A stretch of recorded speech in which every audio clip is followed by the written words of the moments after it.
Today we're cooking baby back ribs on the Lang, and I'm going to test out 3 different Flying Swine rubs.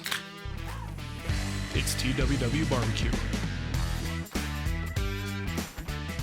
For me personally, when I think about barbecue, I think about ribs. That's what got me excited about barbecue in the first place. Over the years, I've certainly learned to expand my interest into other meats, but ribs will always hold a special place in my heart, or maybe in front of my heart. Now normally, at least in the past, I would cook the ribs on my Kamado. So I've got a Primo, but what I found is over time, I just kind of got tired of the charcoal flavor. It's a very intense charcoal influence in the flavor profile.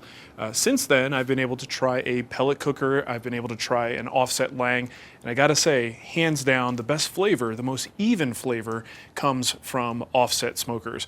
Again, just my opinion. Do you have to have the equipment? You gotta have the time, you gotta have the patience to deal with maintaining that fire, and you have to have the right kinds of wood. So that's a lot of things that have to be in place. But if it's all there, for me, again, hands down, offset cooking is the way to go for any barbecue really, but especially with these ribs. So the method we're gonna employ is sort of a 5-hour no wrap method. I've tried wrapping, I've tried not wrapping, depending on the cooker, where I am, and how the meat is cooking, I might vary what I do. In this case, I've had pretty good success with a 4 to 5 hour cook on the Lang, no wrap. Maybe a little bit of a baste at the end, but we'll see how it goes, all right? Every time I cook, it's a little bit of an experiment, and I like to vary things just to see if the results change at all right? So first thing we need to do is prep the ribs. Now, fortunately, baby backs don't really have a whole lot of prep work involved. Normally, I like to go with St. Louis cut. Those are the bigger ones, sometimes with a big meat flap on the end, but this is what Nicole got me from Sam's Club, and that's what we'll be using today. These 3-packs are great because if you're like me and you want to play around with different cooking methods, different rubs, different sauces, a 3-pack is great for that.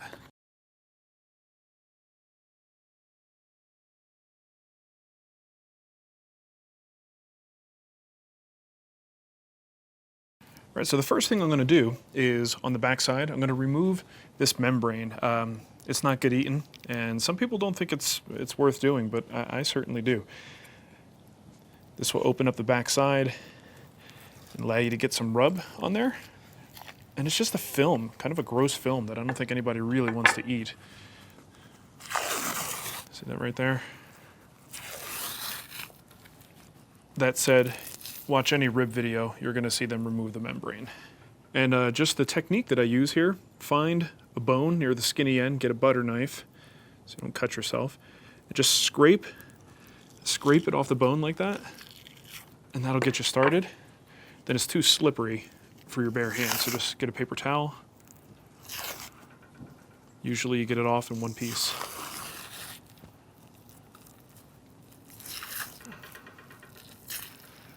All right, so one at a time, I can now trim these guys as much or as little as I want to. On this end, we've got some fat here, some gross stuff that we don't want to eat. It's looking okay. Now there's a decent amount of fat up here. Some of that's going to render, but some of it isn't. So if it's really thick, I'll just take a little bit of that off. And if you're wondering about the knife, this is just a very inexpensive, I'm going to call it my boner knife, just because. But you don't need anything fancy for trimming fat. Honestly though, this stuff on the top, you could probably leave it and it would be fine, but I do like to trim a little bit. All right, so that guy is ready to go. Just repeat this 2 more times. Now for our rubs, we're gonna be using Flying Swine. This is stuff that was kindly sent to me at no cost to me, but these guys, I guess, are fans of the Wood Whisperer, so if you're gonna send me free rub, I'm gonna say yes, every time. We are gonna try a couple different varieties here. They're sweet and smoky, there's a sweet and spicy, and then a original all-purpose.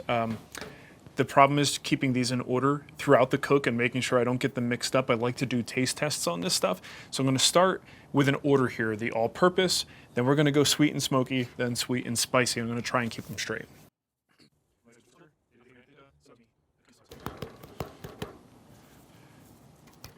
This is a very thick granuled rub. So, this is going to put a nice crust on here. Most of the rubs I typically use are a little finer than this. If you look real closely there, lots of thick granules. By the way, this is about 9 o'clock in the morning. I won't be throwing these on the smoker until later today, this afternoon, maybe 12 o'clock. So these are going to have a few hours in the fridge, letting this rub work its magic. Cover the top, bottom, sides, front, back, everywhere. There's our first one.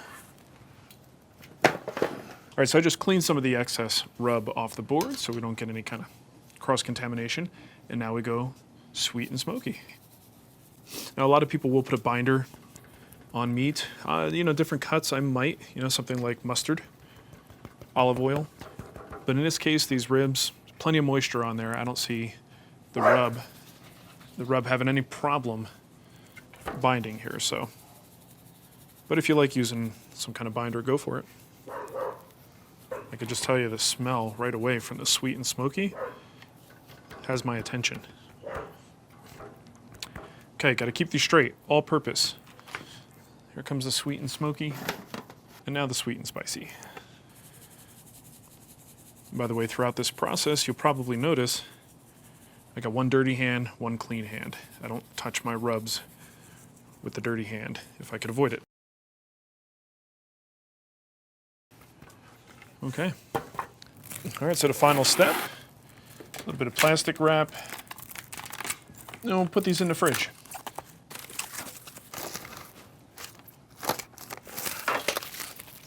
Now, about an hour before I'm ready to start cooking, I'm going to start building a fire. I want to get a nice good coal bed in there, a good consistent amount of heat in the offset. In this way, it's just going to run a little bit more smooth through the whole cooking process. So in order to start a fire, I need some wood. So welcome to my baby wood rack over here. I've got 3 species, and a lot of times this comes down to what's available locally. You can only do what you can find, right? So what I have here, I've got hickory, oak, and apple. And the hickory is really good for beef. I might even use a little bit when I cook something like pork, not too much. The apple, fruit wood, is great for things like pork and chicken. And the oak is a general all-around use sort of wood. But the reason I have a lot of oak here is because I use it for heat maintenance. Oak tends to push out a lot of heat and hold that temperature. So I have to be careful how much I use, but if I need to kick up the temperature or get a good base of heat started, I'm going to use oak.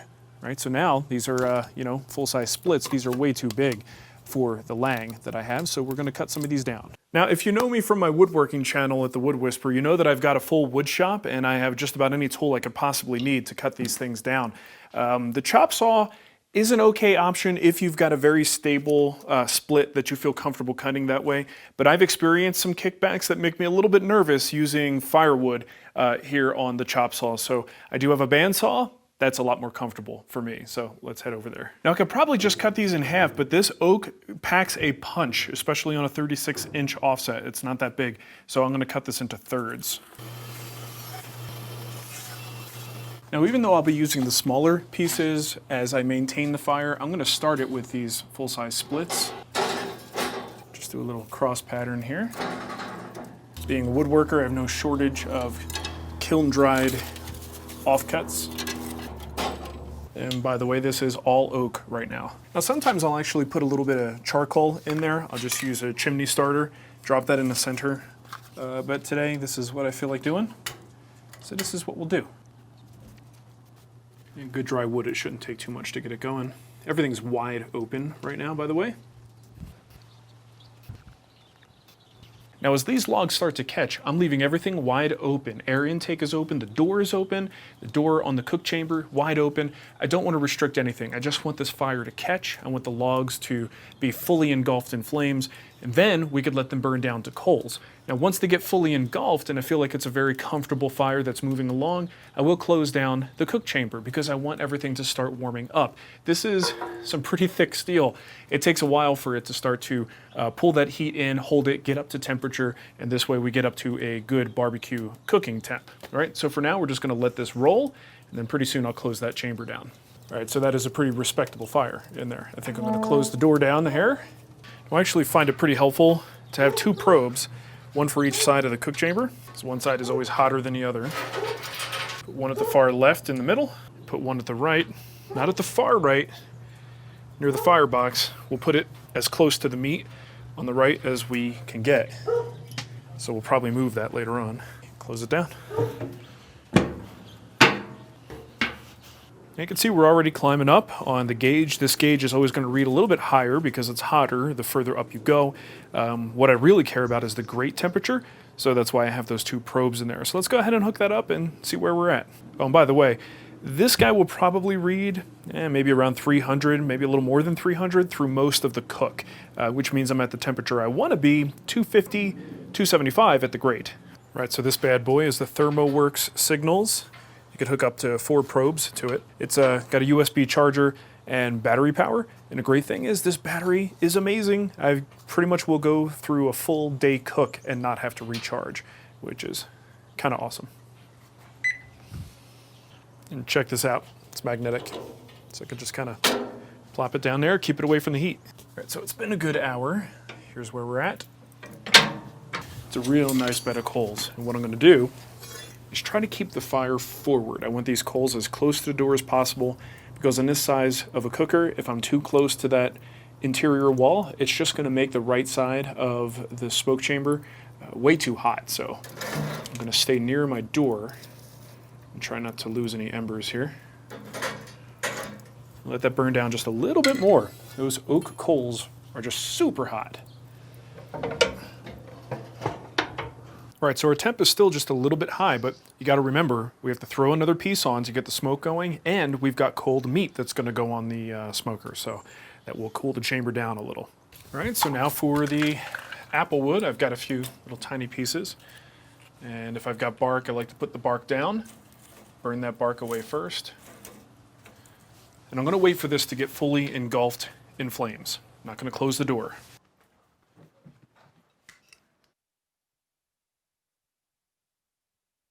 Now you notice as this gets started, you get a lot of plumes of white smoke. That's not the smoke that we want. So we want to get this thing fully caught, fully flamed up, and that's when you'll notice the smoke changes over. You see a lot less of it, and it becomes a lot more of a pleasant, bluish color.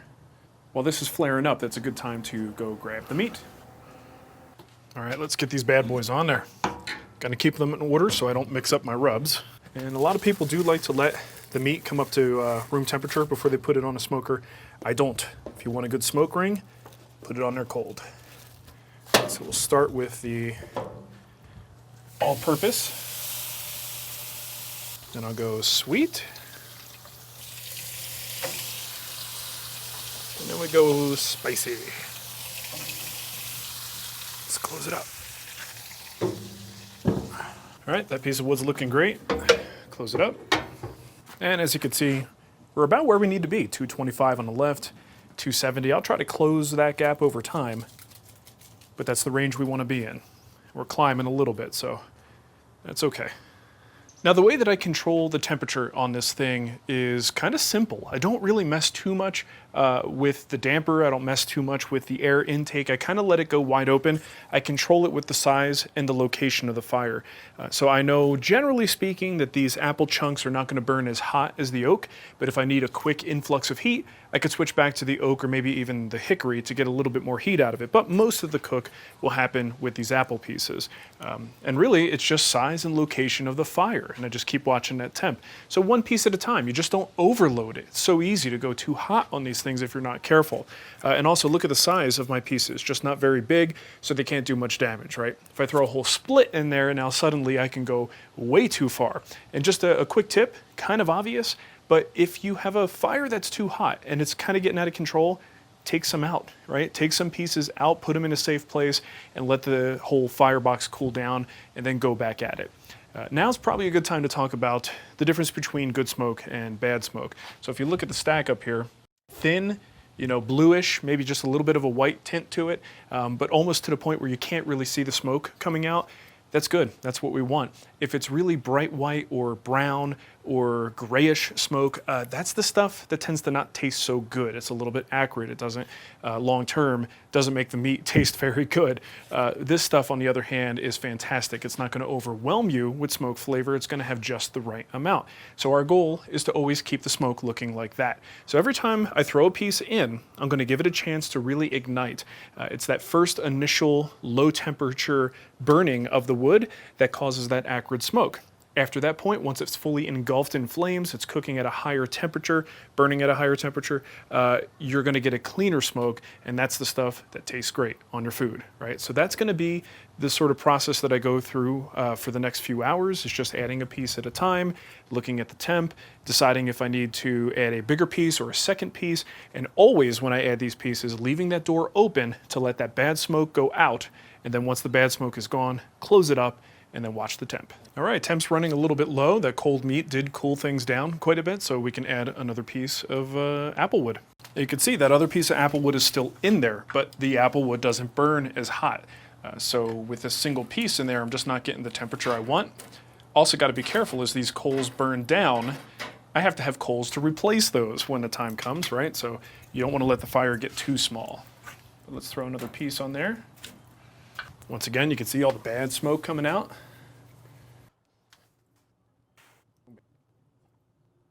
Okay, at that point, close the door.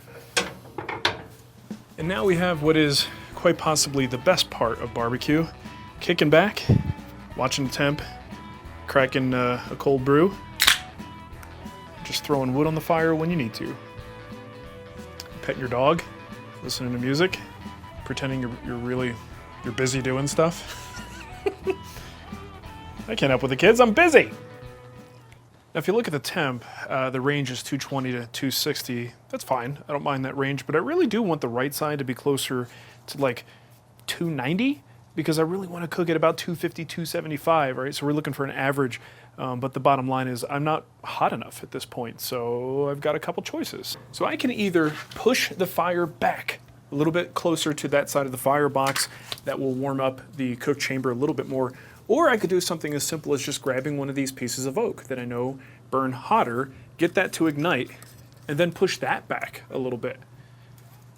So we'll have a warmer piece of wood that we can also use to kind of push the fire, the source of the heat, one way or the other. So we'll let that ignite. Another thing you might want to do, just kind of depending on the construction of your grate, you may just wind up having a lot of ash built up, and that's restricting airflow to the fire. So you can just kind of tap it. Careful, because it will collapse the fire too.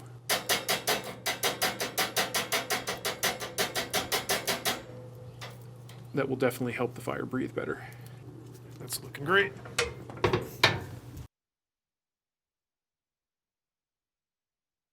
All right, we're about 2 hours into the cook. I'm gonna crack this guy open for the first time, see how we're doing. Oh yeah. So the first thing I'm looking for is to make sure that it looks like they're cooking evenly. Seems to be the case. I don't feel any need to rotate them at this point. I'm also looking for dry spots. Now, I don't put a water pan in most times. I don't usually need to. But if I do start to see some dry areas like I have here, I can always hit it with a little bit of mop sauce. Not a ton. This is just apple cider vinegar, water, and actually just a little bit of barbecue sauce. Very dilute. That's good. No need to soak it. Now, one thing you might notice that's a little bit weird about this smoker is that the smokestack is on this side. Normally, it's on the far end, right? Well, this is a reverse flow smoker. So that means firebox is here. There's a metal plate underneath the grate that allows the smoke and the heat to come under. It comes up and then back over this way. So if the smoke and heat have to travel that much, you tend to get a little bit more even cook temperatures on both sides. I mean, I still see a variance, no doubt about it, but it's supposed to be a little bit better. The other thing is you get a lot of your juices hitting that plate underneath and then vaporizing, and that creates a lot of flavor as well. So it's a nice little rig, nice little big rig.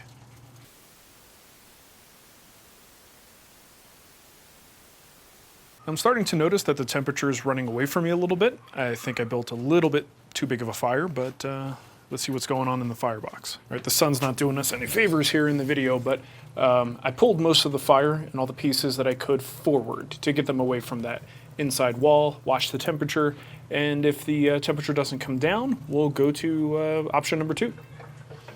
About 5 minutes later, I take a look. The numbers really aren't looking a whole lot better yet, so now I will cut off a little bit of air. Now, normally I keep this fairly wide open, but I'm going to knock it down a little bit and see what we can do with those numbers.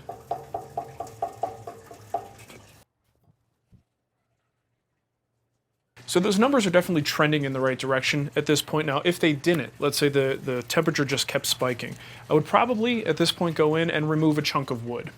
You know, it sucks to have to do it, but sometimes that's the easiest thing to do. I could open the cook chamber and just let a little bit of fresh air in there just to cool that down and close it right back up. Thankfully, though, we're going in the right direction, so I don't think I need to. I'm just going to give this, I would say maybe 10, 15 more minutes to stabilize, and once it does, I might be able to slowly start to open up the air intake on that again and get it back to where I was before. But this is a constant sort of thing. You just got to watch it, and there's always multiple ways to do things. You can also have different levels of response. Some people might control the air first rather than worry about moving the fire, right? It's just personal preference. But for me, that's the order that I usually do things. Now we're about 4 hours into this cook, so the ribs should be getting close to being done. Now, if you were going to wrap at this point, that wouldn't be a bad option. You basically wrap them up. You could put some brown sugar in there, some butter. The idea being you steam the ribs at that point. Anything you do with wrapping is going to basically make it cook faster, and it's going to make it a lot more tender. Sometimes that tenderness works against you if you get to the point where the bones literally just fall off. Now, if that's your thing, if you like that, that's what you're going to want to do. For me, I don't like that. I want my ribs to have a little bit of pullback to them. I don't necessarily want them to fly right off the bone, but I still want them to be tender enough. So how do I make sure that in a fairly dry smoker offset situation like this, how do I make sure I get enough moisture in there? Well, that's where the mop sauce can come in. If I don't see enough moisture and I don't have the tenderness I necessarily want, I could use the mop sauce. Not just to spray the ribs. Watch what I'm going to do. These are looking pretty moist in general, but I want to add a little bit of steam here. So it's a very hot smoke chamber. If I spray the metal itself,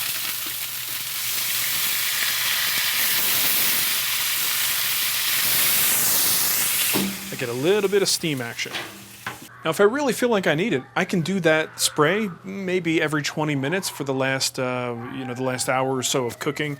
At the very end, I will get a little bit of sauce, baste it, and then raise the temperature at that point. So that's an additional cook that happens at the very end. But during this phase, if I want to hit it every 20 minutes with a little bit of that moisture, it's not a bad thing.